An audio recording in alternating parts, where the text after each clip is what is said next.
পাবে না প্রিয় নবীকে ভুলে যেও না। জোরে হবে। আমরা নবীকে ভুলে যাব নাকি?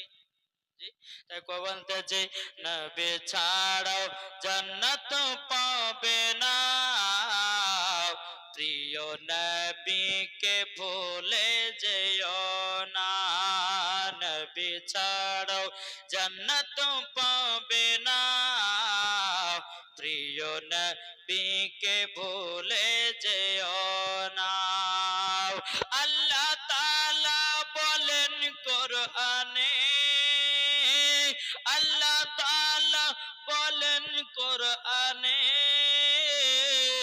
যা আছে আসমান ও জমিনে সবকিছুই আপনার